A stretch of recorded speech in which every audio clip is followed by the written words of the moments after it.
Assalamualaikum warahmatullahi wabarakatuh. Perkenalkan nama saya Ongki Hermawan dengan NIM 20220530207.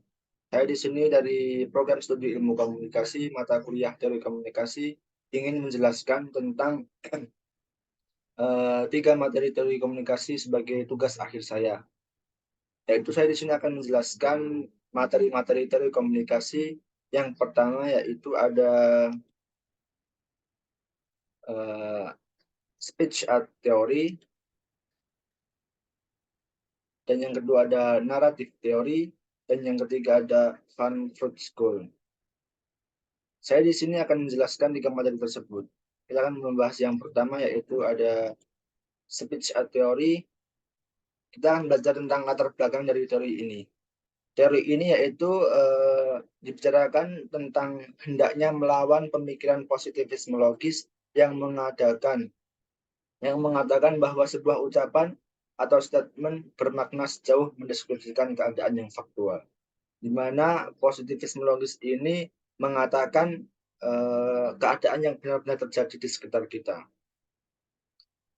Yang kedua yaitu ada mengucapkan sebuah kalimat bukan sekedar mendeskripsikan tapi juga melakukan tindakan. Jadi kita tidak hanya mengatakan saja tapi juga eh, melakukan atau mencontohkan tindakan tersebut. Yang ketiga ada di dalam bahasa dan ucapan ada relasi kuasa, ada moralitas, ada pengalaman subjektif, bukan sekedar knowledge. Jadi di dalamnya juga tidak hanya membahas tentang pengetahuan saja, tapi juga ada moralitas, ada pesan yang disampaikan secara baik. Selanjutnya yaitu ada definisi teori. Yang pertama ada teori ini membantu kita memahami bagaimana manusia menyempurnakan berbagai hal dengan kata-katanya. Jadi untuk menyempurnakan sebuah kata-kata agar dapat dimengerti atau dipahami oleh orang yang kita ajak bicara. Yang kedua ada makna dari tindakan berbicara yaitu mempengaruhi. Jadi tidak hanya sekedar berbicara tapi juga bisa dipengaruhi oleh kita yang mengajak bicara orang lain. Yang ketiga ada membedakan antara tindakan menyampaikan tujuan atau maksud dengan tindakan mempengaruhi. Jadi ada perbedaannya tentang tujuan dan maksud dan juga untuk mempengaruhinya. Kemudian pemikiran John Austin untuk mencetuskan teori tersebut yaitu ada performatif dan konstantif. Di performatif ini tidak hanya mendeskripsikan realitas namun juga mengubah realitas sosial ketika mendeskripsikan melakukan tindakan pantas atau tidak pantas. Kategori antara lain diucapkan oleh orang yang tepat, punya otoritas, lingkungan yang pas, prosedur tertentu. Terus ada konstantif, ketika mengucapkan sebuah kata, tindakannya tidaklah menjelaskan apa yang terjadi, namun kita terlibat di dalamnya. Jadi di konstantif ini kita tidak hanya mengucapkan saja, tapi juga terlibat di dalam kejadian tersebut. Contohnya pada saat menyampaikan ucapan konstantif karena faktual, namun juga dilihat siapa yang berbicara, memiliki moralitas apa, otoritas seperti apa untuk menyampaikan sebuah informasi tersebut. Yang selanjutnya yaitu ada jenis ucapan dan ujaran. Jenis ucapannya yaitu tindakan mengatakan sesuatu melalui kata dan referensi yang jelas sehingga memiliki makna tertentu. Kemudian ada ucapannya tidak sekedar bermakna, namun memiliki kekuatan untuk mempengaruhi. Dan yang ketiga ada pendengar benar-benar dipengaruhi atau melakukan apa yang dimaksud oleh penutur. Tindakan ujaran yaitu ada pengucapannya termasuk intonasi, pengucapan suatu kalimat untuk mengungkapkan sesuatu, menggunakan tindakan ujaran, membangkitkan tanggapan, dan ada konsekuensi perilaku atau tindakan dari orang lain. Kemudian selanjutnya yaitu kita membahas dari pembahasan yang kedua yaitu ada teori naratif. Pengertian dari teori ini yaitu narasi adalah hal penting dalam komunikasi manusia sebagai cara untuk menjelaskan dunia. Naratif terkait dengan bagaimana orang-orang membangun realitas dengan berbagai cerita, dengan storytelling. Naratif yaitu tentang kita bercerita atau mendeskripsikan sebuah kejadian yang pernah kita alami. Definisi dari naratif yaitu representasi dari sebuah peristiwa atau rangkaian peristiwa-peristiwa seperti yang dikata oleh Jaron Ginets. Representasi dari satu atau lebih peristiwa nyata atau fiktif yang dikomunikasikan oleh satu, dua, atau beberapa narator. Seperti yang diungkapkan oleh Gerald Prince di bukunya 2005 halaman 58. Yang ketiga yaitu ada dua aspek rasionalitas dalam teori naratif. Yang pertama ada koherensi, yaitu berhubungan dengan konsistensi internal dari sebuah cerita, alur cerita, kaitan cerita satu dengan yang lainnya. Tingkat kepercayaan terhadap karakter pada cerita. Yang kedua ada kejujuran untuk menilai kredibilitas dari sebuah cerita, logika penalaran yang baik. Jadi aspek rasionalitasnya dalam naratif ini yaitu kejujuran untuk menilai kredibilitas dan koherensi yang berhubungan dengan internal dari sebuah cerita tersebut. Selanjutnya yaitu ada konsep dasar Fisher. Yang pertama, beliau mengungkapkan pergeseran paradigma, sebuah perubahan signifikan dalam cara orang-orang memandang dunia dan arti dunia. Perbedaan orang-orang ketika bercerita tentang kejadian atau peristiwa itu ya berbeda sesuai dengan latar belakang mereka masing-masing. Yang kedua yaitu ada posisi logos dan mitos. Esensi manusia pada dasarnya bercerita, manusia seorang pencerita, manusia menjalani hidup dalam bentuk naratif, di mana seorang itu akan storytelling, akan selalu bercerita dari masa ke masanya. Yang ketiga ada paradigma naratif menggeser kontroversi, logis dan mitos, dualisme, lebih menyatu, mencakup sains, filosofi, cerita, mitos, dan logika. Yang keempat ada paradigma naratif menyajikan alternatif daripada paradigma rasional tanpa mengenal rasionalitas tradisional. Yang selanjutnya yaitu ada 5 asumsi naratif. Yang pertama yaitu manusia bersifat pencerita, seperti yang kita bahas tadi di konsep naratif Fisher.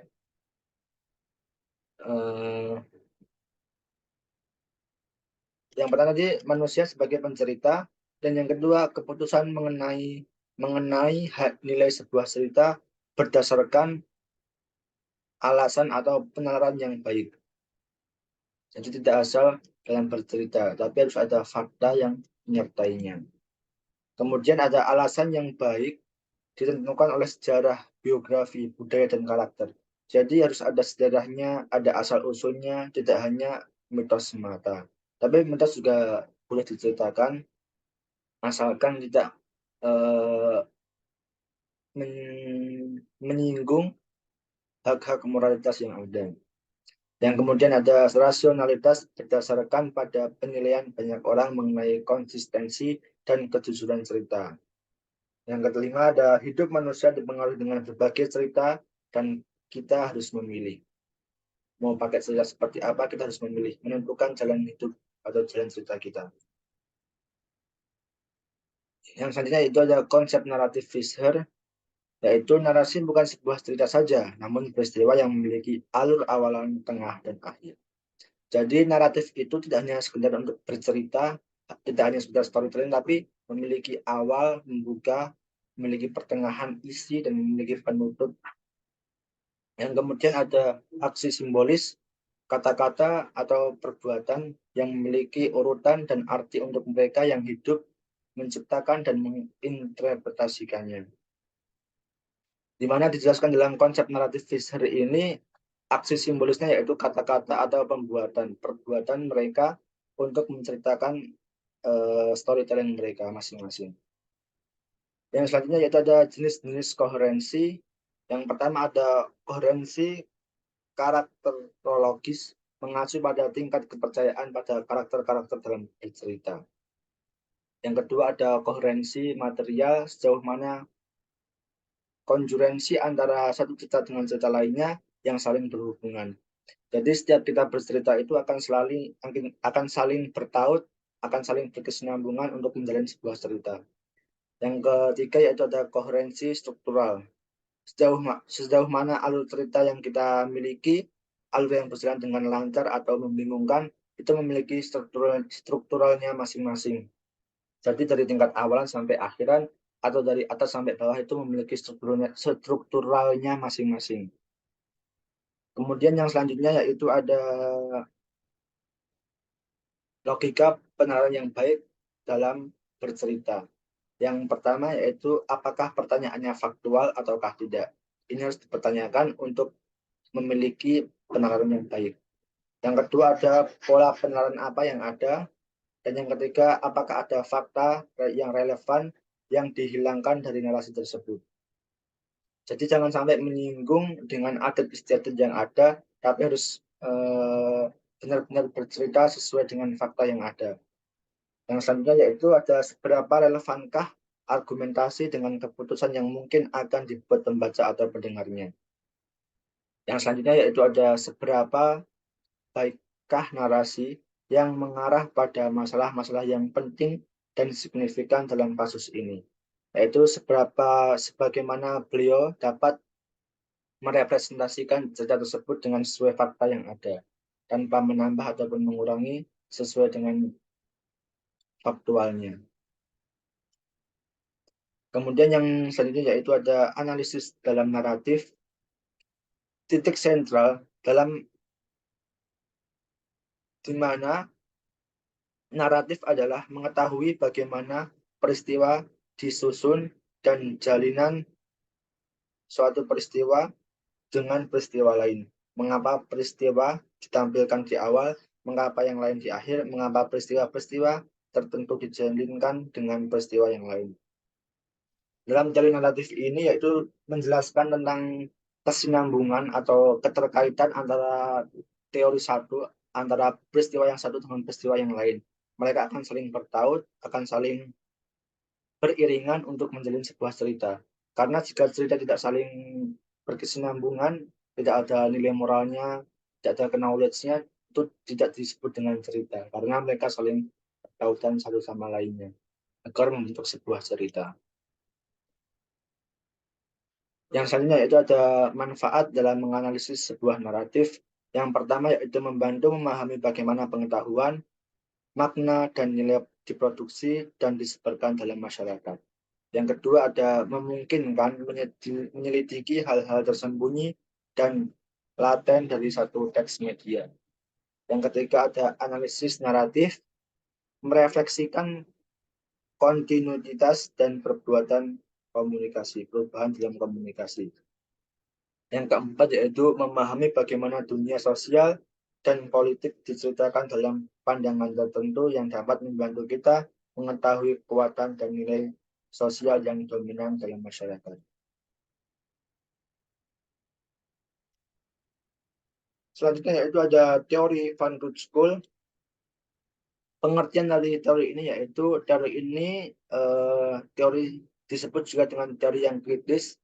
Madhab Van Root di Van Root School merujuk pada sekelompok pemikir bahwa Marxis yang tergabung dalam kerja-kerjaan intelektual kritis di institusi penelitian sosial Institute for Social Forschung yang berpusat di Frankfurt, Jerman. Jadi teori kritis ini dicetus oleh Karl Marx dan Van Gogh untuk mencetus sebuah teori kritis mazhab Frankfurt ini. Teori kritis ini tidak menelan mentah-mentah pemikiran Marx yang dinilainya sangat deterministik ekonomis, sehingga mazhab Van Gogh dikenal dengan nama kaum neo-Marxisme dalam bukunya Bertens tahun 2014 halaman 255. Hasil dari pemikiran Van Gogh School yaitu ada dua. Yang pertama, menganalisis semua artefak budaya yang dimediasi dalam konteks produksi industri, di mana komoditas dari industri budaya mengajukan fitur yang sama dengan produk massal lainnya. Yang kedua, ada konsep produksi di sini adalah komodifikasi, standarisasi, dan masifikasi. Industri budaya memiliki fungsi yang spesifik, bagaimanapun memberikan legitimasi ideologis dari kapitalis yang ada masyarakat dan mengintegrasikan individu ke dalam cara hidupnya. Jika kita lihat pemikiran dari Van Good School ini, yaitu bagaimana semuanya terstruktur di komoditas, di budaya industri yang benar-benar memiliki struktural yang baik. Kemudian Van Good School juga mencetuskan teorinya. Critical theory merupakan teori sosial yang menekankan pada analisis kehidupan sosial secara menyeluruh dengan orientasi terciptanya transformasional menuju masyarakat yang adil dan terbebaskan dari dominasi kultural dan ideologis. Di mana Van School ini mencetuskan teori ini agar tidak adanya sifat ego yang tinggi atau pimpinan yang seenaknya saja, tapi mereka mentransformasional menuju masyarakat yang adil dan dibebaskan dari dominasi kultural dan ideologis mereka masing-masing. Jadi tidak ada pengecualinya, mereka semua dianggap sama rata dalam teori kritis ini, yaitu paradigma kritis atau transformatif. Yang selanjutnya yaitu ada ideologi yang dicetuskan oleh Karl Marx dan teman-temannya. Yang pertama yaitu sekumpulan ide-ide yang keliru diabadikannya oleh kekuatan politik dominan. Yang kedua yaitu ilmu harus digunakan untuk menguak kebenaran dan mengatasi kesadaran yang salah. Yang ketiga yaitu memperkenalkan ISA atau yang dikenal dengan ideologi state apparatus seperti institusi, pendidikan, media, dan agama, menjaga dan sekaligus alat internalisasi ideologi dominan. Di mana dalam pemikiran ini yaitu mengatakan bahwa ilmu yang dipelajari itu harus untuk menguak kebenaran dan mengatasi kesadaran masyarakat yang salah. Maka dari itu dicetuslah pemikiran ini, yaitu teori yang kritis, yang dimana untuk mengungkap sebuah kebenaran dan mengatasi kesadaran masyarakat akan hal yang salah. Selanjutnya yaitu ada karakteristik teori kritis, di mana teori kritis ini telah berkontribusi pada pengembangan kesadaran kritis dan emansipatoris praktik manusia dalam melihat realitas sosial yang penuh dengan ketimpangan dan ketidakadilan, di mana tidak adanya kesetaraan gender. Kalau kita melihat di tahun-tahun sebelumnya, tahun-tahun yang lampau, yaitu di mana seorang perempuan tidak boleh memimpin karena perempuan dianggap orang yang lemah. Padahal kita dapat ketahui teori ini dicetuskan adanya kesetaraan gender untuk mengungkapkan tidak hanya seorang laki-laki yang dapat menjadi pemimpin, tapi perempuan juga bisa menunjukkan eksistensinya di dalam kepemimpinan dalam sebuah organisasi atau masyarakat yang komunitas atau komoditif. Yang selanjutnya itu ada karakteristik teori kritis. Yang pertama yaitu mempercayai pentingnya memahami pengalaman hidup manusia berdasarkan konteksnya yang bersifat historis, yaitu pencerita. Yang kedua, menjelaskan kondisi sosial dan kuasa opresif yang tersembunyi. Pesan memperkuat paksaan dalam masyarakat, yaitu dapat menjelaskan sebuah pesan-pesan yang tersirat untuk dijelaskan secara nyata dengan keadaan yang ada, sesuai faktual yang ada. Yang ketiga ada teori untuk memisahkan dirinya dari praktis, mendorong transformasional masyarakat dan transformasi masyarakat yang dilakukan dengan praksis. Di dalam teori Van Good School ini ada masyarakat yang komunikatif, yang mana asumsi bahwa masyarakat pada hakikatnya bersifat komunikatif. Bahwasanya masyarakat yang komunikatif yaitu masyarakat yang selalu bercerita, selalu sosial dalam masyarakatnya. Yang kemudian yaitu ada yang kedua, Habermas kemudian mengganti paradigma produksi dari materialisme sejarah itu dengan paradigma komunikasi. Yang ketiga ada struktur komunikasi ini lebih hakiki untuk masyarakat daripada cara-cara produksi. Sebab cara-cara produksi yang juga melibatkan proses belajar berdimensi teknis itu diatur oleh struktur-struktur komunikasi. Yang keempat ada ide-ide seringkali berfungsi memberikan arah kepada tindakan-tindakan. Yang kelima, ide merupakan motif pembenaran atas tindakan apa yang ada pada tingkat tertentu disebut rasionalisasi, pada tingkat kolektif dinamika ideologi. Kemudian cabang-cabang teori kritis ada pencetusnya, yaitu yang pertama Maxim, kemudian Frankfurt School of Critical Theory, postmodernisme, culture studies, poststrukturalisme, postkolonialisme, dan feminisme. Mungkin cukup itu yang bisa saya presentasikan. Kurang lebihnya mohon maaf.